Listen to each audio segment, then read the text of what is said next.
lo hagamos oración. Este otro salmo está en boca de todo el mundo. Me refiero al Salmo 23. El Salmo 23, el Salmo del pastor y amigo, del cual el filósofo francés Henri Bergson llegó a decir: de los 1000 libros que he leído, miles de libros que he leído a lo largo de todo mi camino intelectual, no he encontrado una página más profunda y refrescante que el Salmo 23. Vamos a comenzar orándolo juntos. El Señor es mi pastor, nada me falta. por Verdes praderas me hace recostar, me conduce hacia fuentes tranquilas y repara mis fuerzas. Me guía por el sendero justo, por el honor de su nombre. Aunque camine por cañadas oscuras, nada temo, porque tú vas conmigo. Tu vara y tu callado me sosiegan. Preparas una mesa ante mí, enfrente de mis enemigos. Me unges la cabeza con perfume y mi copa rebosa. Tu bondad y tu misericordia me acompañan todos los días de mi vida, y habitaré en la casa del Señor por años sin término. Gloria al Padre, y al Hijo y al Espíritu Santo, como era en el principio, ahora y siempre, por los siglos de los siglos. Amén. Bueno, percibo que hay alguna ligera variante entre las versiones que ustedes recitan y la mía. Vamos a colocar el texto ante nuestros ojos y a pedirle al Señor que el Salmo ahora se transforme en una guía que nos ayude a ejercitar el Espíritu, que nos ayuda a darle vuelo a la obra del Espíritu Santo en nuestros corazones. Al entrar en el Salmo 23, es útil recordar la frase central del Salmo 63 que nos ayudó en la tarde de ayer a orar. En el momento clave, en el momento de giro del Salmo 63, cuando se pasa de la vaciedad a la llenura, de la búsqueda del Señor al encuentro, de la distancia o de la alianza todavía incompleta al abrazo con el amado, veíamos que el punto de giro era un giro copernicano. Tu amor vale más que la vida, vale más incluso que mi propia vida. Tu valor es tu amor por mí es el valor más grande de toda mi existencia. Y el orante de repente comprende que él, como tierra reseca, muy rica por dentro pero reseca, era aquel que ansiaba encontrar a Dios. Y de repente descubre que es Dios el que lo busca a él. Ayer en la alabanza de la tarde, en la noche en la adoración eucarística, uno de ustedes lo expresó muy bien en la oración. El centro del Salmo 63 es la sed de Dios por mí. Es la sed de Dios por mí. El amor de Dios por mí. Yo lo busco, pero resulta que Él me busca mucho más. Yo lo deseo, pero Él me desea mucho más a mí. Yo lo amo, pero Él me ama mucho más. Ese es el giro. Descubrirse y aceptarse amado. Porque uno puede ser amado por una persona. Una persona te puede estar buscando locamente, pero tú no quererla. Tú no aceptar ese amor. La diferencia está en abrir el corazón ante ese amor y dejar que llene la existencia. Es un amor que te busca, que te llena y que te sacia. El orante al final hace un canto de la saciedad, tanto que le quita el sueño y dice: ese amor, esa entrada de Dios en mi vida, con la potencia de su amor, hace renacer. Es un amor renovador. Hace renacer mi existencia a partir de los amores germinales fundantes que moldearon mi vida, que son el amor de mi mamá, el amor de mi papá y el amor de la esposa. Y el amor de Dios es materno, el amor de Dios es paterno, el amor de Dios es esponsal. Y subraya sobre todo la esponsalidad, porque Dios va conduciendo el espíritu, el corazón de cada persona, el alma, hacia un abrazo esponsal. El punto alto de la relación con Dios es la responsabilidad con Él. Fuimos creados para el amor en Él, para abrazarnos con Él y entregarnos mutuamente, ser completamente de Él y Él nuestro. Transformarnos el uno en el otro, como diría San Juan de la Cruz en el Cántico Espiritual, la amada en el amado transformar, ¿no? Esa transformación de amor. La Escritura ya venía recitando eso, y el Salmo 63 lo dice de una manera esplendorosa. El amor de Dios entra hondo en nuestros corazones y hace reverdecer, restaura la existencia desde lo más profundo. Y arranca entonces el gozo, la alegría y el acierto en las decisiones de la vida. Esa entrada de Dios en la existencia, ese amor de Dios, desciende también como una inhabitación, como la gloria de Dios que se va ocupando de ti. Es un principio bíblico. Dios entra en la vida no como un visitante. Dios entra en la vida del hombre con su amor para habitarlo, para hacer de su existencia su casa y para vivir el uno en el otro. En realidad la inhabitación es mutua. Yo habito en Dios y Dios habita en mí, para hacer una inhabitación. Pues resulta que habitación, presencia de Dios que habita, tiene un nombre técnico en la Biblia. En la Biblia se llama la Shekinah. La Shekinah. La Shekinah es la gloria de Dios que desciende para habitar la tienda, como ocurrió en el caminar del desierto.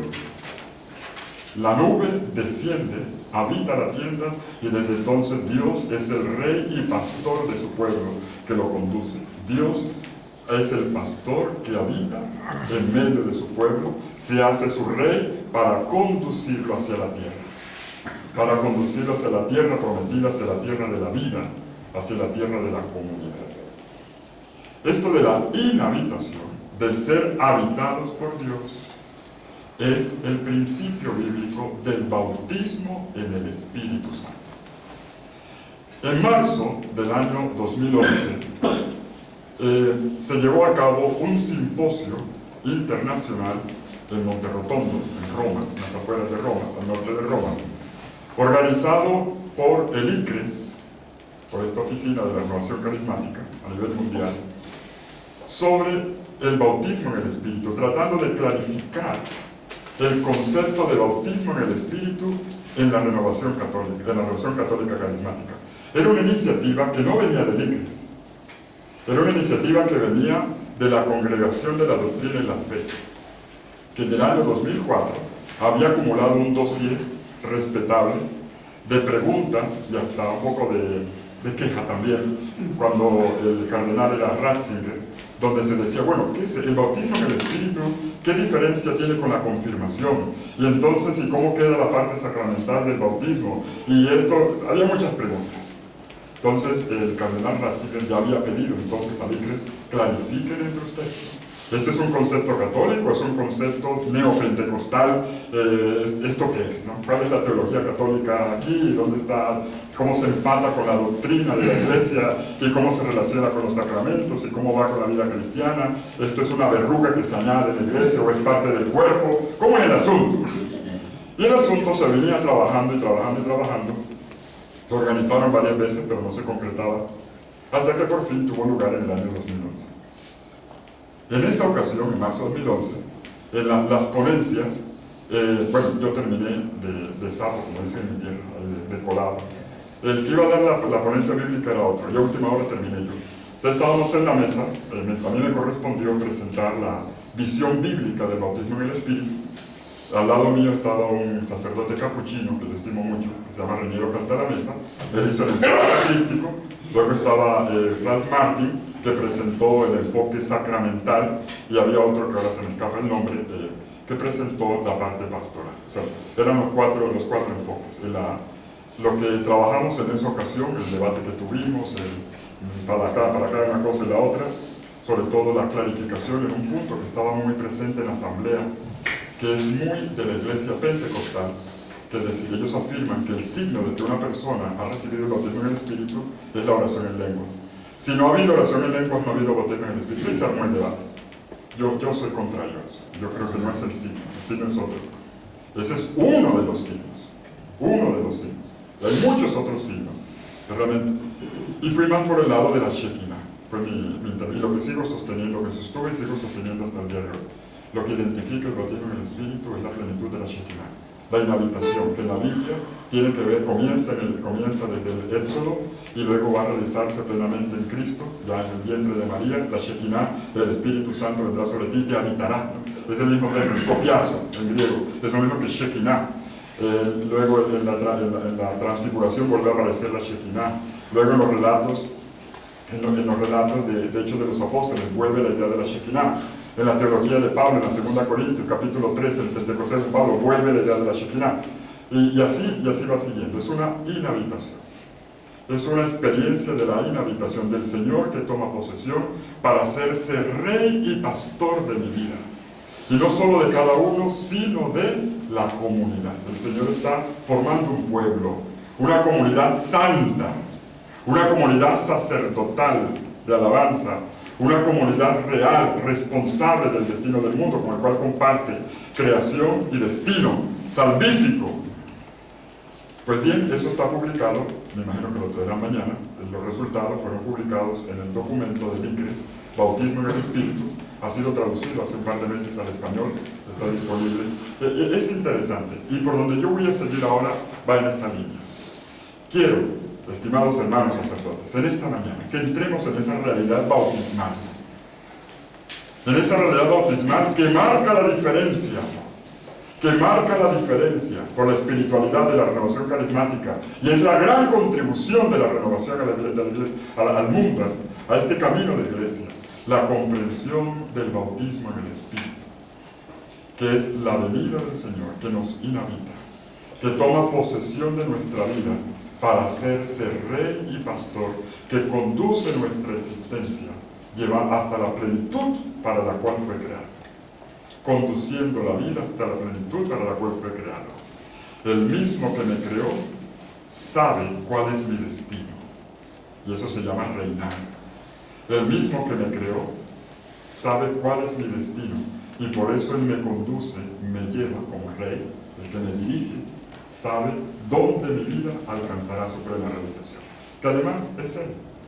Y por eso el don por excelencia es Él. Y antes de hablar de los dones que indican la presencia poderosa y magnífica de Dios en el mundo, tenemos que reconocer que el don es Él, viviendo en nosotros y con nosotros. Pues bien, vamos ahora a dejarnos ayudar por un texto específico, uno de tantos. De nuevo tengo que decirles que sufrí un poco a la hora de tomar la decisión sobre por dónde seguiría, en qué texto seguiría, porque son muchas las alternativas y hay una tentación grande de coger aquí y allá y transformar los ejercicios espirituales en un curso, cosa que me tengo que vigilar continuamente para no caer en la tentación. He elegido este texto porque es uno de los textos fundantes de la experiencia del bautismo en el Espíritu.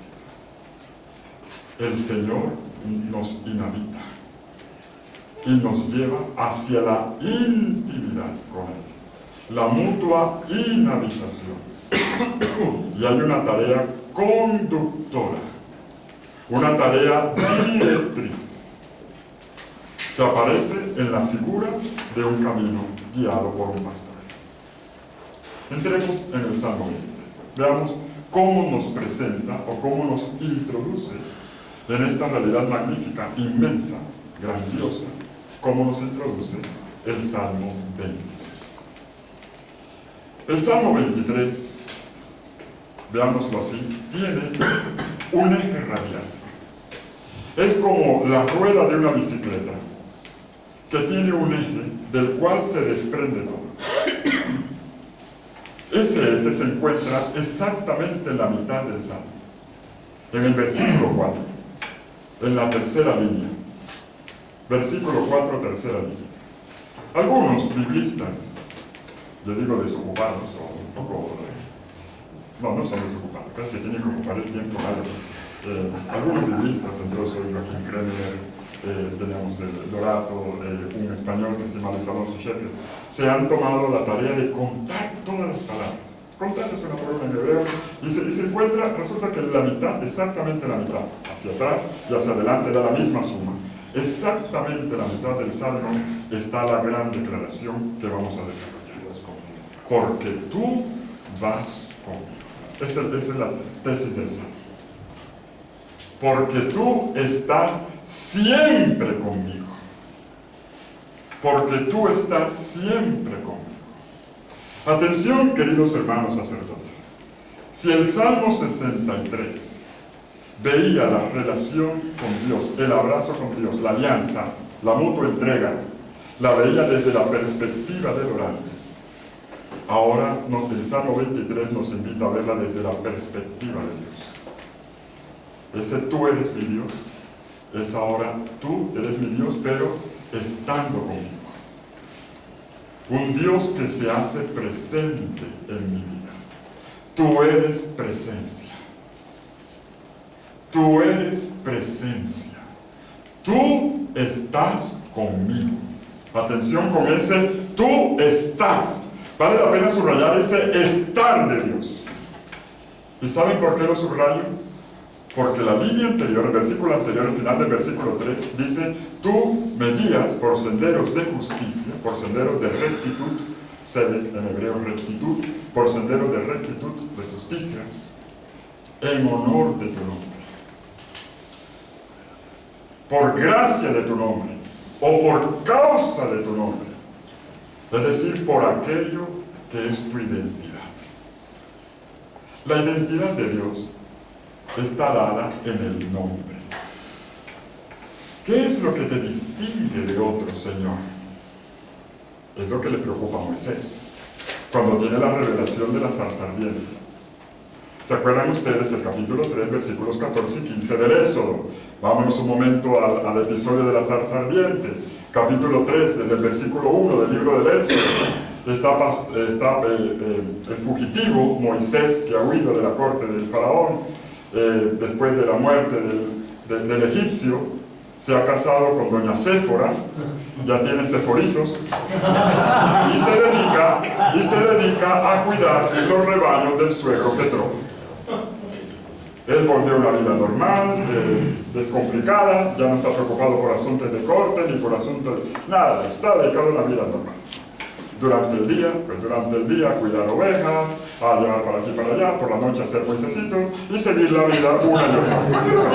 Una vida bellísima. Cuando en eso nos dice el texto, se le perdió una oveja que yo debe ser una cabra, porque semejantes cosas, se le escapa una y entonces nos encontramos con el episodio de la zarza.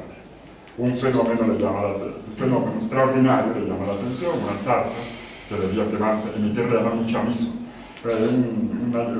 Una zarza de esta que con nada ya debería estar quemado, como los incendios de verano, que son rapidísimos, y resulta que nada que sale ceniza y nada que se vuelve ceniza, y bueno, ¿qué pasa aquí? Y tenemos la manifestación del Señor. Quítate las sandalias, y entonces el Señor se presenta, le asigna la tarea, ve a mi pueblo, va a liberarlo, y Moisés le hace la pregunta al Señor. Muy bien, tú me mandas a Egipto, y cuando yo les diga a los egipcios que Dios les manda a decir, no, ellos se van a reír de mí, Señor. Decir, ¿cuál Dios? Porque dioses es lo que hay. El panteón egipcio tenía por lo menos, por contar la cifra mínima, 300 dioses, por lo menos. ¿Cómo te llamas? ¿Cómo te llamas? ¿Quién eres tú? Dame un signo de tu identidad. Y entonces el Señor pronuncia la famosa frase. Les dirás, ¿no? Ve donde los israelitas. Y les dirás, Eye Asher Eye. Es la frase de él. Eye Asher Eye. Te traducimos como yo soy el que soy. Pero aquí hay un punto que hay que aclarar. Porque el término ser, inmediatamente, bueno, uno cuando uno relaciona el ser con lo divino, a uno se le activa el aristotelito que llevamos por dentro. Inmediatamente la metafísica y el ser y la base de todo, el logos y etc. ¿no? Inmediatamente se nos activa la metafísica. Pues resulta que esta es una frase de la mentalidad hebrea, no de la mentalidad griega. No estamos aquí entre un Parménides que nota la diferencia de todo, de lo que subsiste en cada cosa, el poema de Lontos, nada de eso. Nada de eso. Es algo tan simple, es lingüístico. Resulta que en la lengua hebrea, como ocurre hoy, también en el inglés, o en el francés, o en el alemán, no así en el castellano, no así en la lengua de Cervantes, ser y estar son la misma cosa. No distingue, como el to be, como el être en francés, no distingue. El término ser, en realidad, es equivalente de estar. Cuando el Señor dice, yo soy el que soy, no está dando un concepto abstracto. Lo que está diciendo es algo muy específico. Yo soy aquel que está. Yo soy aquel que está. Mi nombre es presencia. Mi nombre es presencia. En la década de los 90, hubo en el campo, bueno, esto pertenece más al campo de los estudios bíblicos, hubo una escuela, sobre todo belga, que entró en conflicto con otra escuela austríaca, sobre la teología del nombre. Y se produjo mucho sobre la cuestión del nombre. Corrió tinta, y hubo buenos debates, congresos, y quedó un buen resultado. El consenso es este. El nombre de Dios es ante todo presencia. Y resulta que Moisés, yo me identifico mucho con Moisés, ¿saben?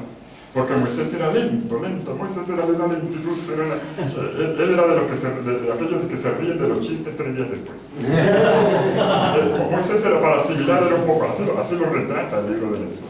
Él haciendo una elaboración muy lenta, pero eso sí, pero él va firme, ¿eh? Va despacio, pero va firme. Pues Moisés, cuando terminó el episodio de la zarza, ¿recuerdan ustedes? Se levanta, agarra el bastón, ¿se acuerdan que el Señor le dio como signo? Toma el bastón multiuso, le llamo yo el bastón multiuso. Es el bastón que cuando lo presentan ante el faraón se convierte en serpiente, y lo tiene que agarrar por la cola y se vuelve otra vez bastón. Es el bastón con el que golpea el agua y se abre el mar rojo. Es el bastón con el que golpea la roca y agua. Es el bastón que levanta en oración, porque no solamente en el brazo, era mostrándole el bastón. Acuérdate de que fuiste tú el que nos sacó, ¿no? En la batalla contra los amalecitas, el bastón multiuso servía para todo, Sale Moisés con su bastón, cuando a los 3 días, de pronto Moisés dice, ay, ¿qué fue lo que me quiso decir? Va a leer, en el capítulo 6 del libro del Éxodo, Moisés se devuelve para pedir al Señor, oiga Señor, no entendí. Señor, ¿cómo es eso de yo soy el que soy? Y el Señor le vuelve a repetir. El Señor le vuelve a insistir. Le recuerda, capítulo 6, versículo 4, le recuerda cómo él ya había revelado su nombre, pero como el Shaddai, como el Señor de las montañas, el Señor de la alianza a los patriarcas, pero el nombre de Yahvé, de aquel que está, no lo había dado a conocer. Y que él lo daría a conocer de una manera concreta, en su estar liberando. Por lo tanto, es un estar que no es estar simplemente al lado. La presencia de Dios es siempre una presencia inquietante. Es una presencia de fuego. Es una presencia de fuego. Ser tocados por Dios, ser habitados por Dios, es exponerse siempre a una transformación. Yo soy aquel que está liberando, que te está sacando, que te está transformando. Aquel que está hablando en ti. Y resulta que la imagen externa de la llama que arde sobre la zarza, sin destruirla, se va a convertir al final en la imagen de Dios en el hombre. Y que la patrística luego le da, de forma alegórica, como la acción del Espíritu en el hombre, que actúa en él sin destruirlo, al contrario, lo santifica. Una presencia de Dios que santifica y que saca lo mejor de cada persona. La belleza del ser creado, ¿no? La restauración, limpiando la fealdad del mal, del pecado, de la debilidad, y restaurando la belleza de cada existencia. Fuego que arde sin destruir, al contrario, que santifica y que planifica. Pues bien, esto aterriza en el Salmo 23. Porque tú estás conmigo. Es la gran oración del Salmo 23. No es simplemente porque tú estás a mi lado, es porque tú estás conmigo. Porque tu nombre, en honor de tu nombre, porque tu nombre se ha mostrado eminente, en el camino pascual que haces conmigo como pastor, en el conducirme, en el pastorearme pascualmente. Por honor de tu nombre, tú te haces presente en mi vida y me conduces. La frase inicial, vámonos a la primera línea del Salmo, lo personaliza y se convierte en título de todo el Salmo y el programa oracional de todo el Salmo.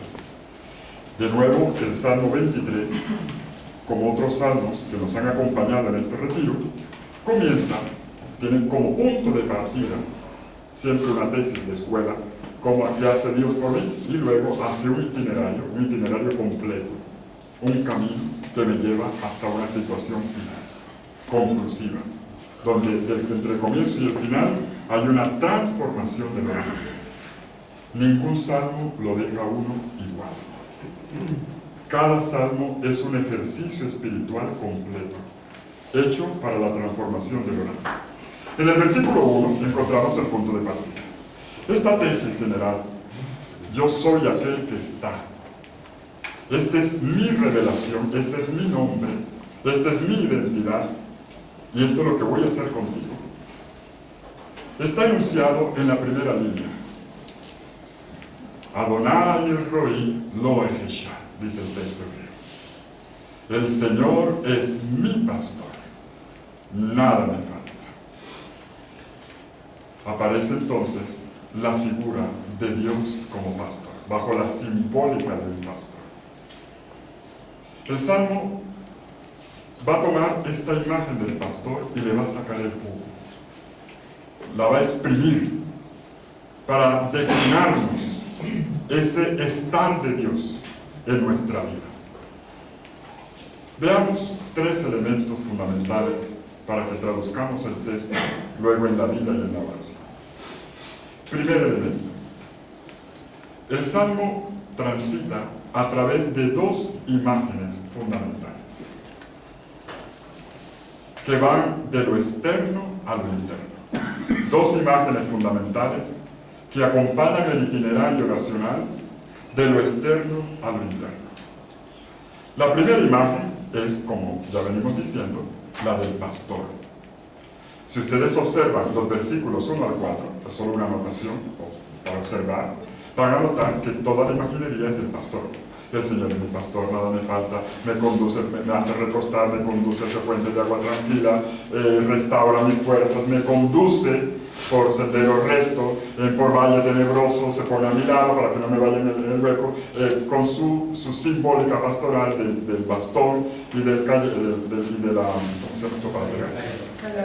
No, el callado es el bastón, y la vara me conduce. Son todas imágenes del pastor. Pero luego, versículos 5 y 6, no aparece pastor por ninguna de las partes. No hay pastor, ni hay oveja, ni hay campos, ni hay pastaje, nada. La segunda parte del Salmo se centra en la simbólica de la amistad. Pasamos de la simbólica del pastoreo en los campos a la simbólica de la amistad. Una amistad que se teje en torno a una mesa, como ocurre en Oriente. Los amigos se hacen en las comidas. Las amistades nacen y crecen en torno a una mesa. Entonces tenemos el salmo del pastor y el salmo del amigo. En realidad son dos salmos cosidos. Entonces, las dos imágenes han terminado cosidas. El salmo 23 es el salmo del pastor y el salmo del amigo. Con el pastor nos muestra la parte externa, con el amigo la parte interna. Con el pastor nos muestra el liderazgo de Dios, es decir, el Dios que toma la primacía, que conduce, el Dios de las grandes iniciativas. Pastor es imagen de autoridad. A todo el mundo le gusta ser pastor, a muy poquito le gusta reconocerse ovejas. Dios aparece en su imagen de autoridad, aquel que lleva la iniciativa, aquel que se ocupa. Pero la segunda parte balancea. Él es pastor, autoridad, pero se coloca también al mismo nivel. Él es también un amigo, un que me trata como un tú. Es bonito como esto en el versículo 5 ya desaparece la imagen de pastor. Es claro que el pastor habla de una mesa. Las ovejas no suben a la mesa. y se le da con cucharadita la leche, a menos que sea un solterón.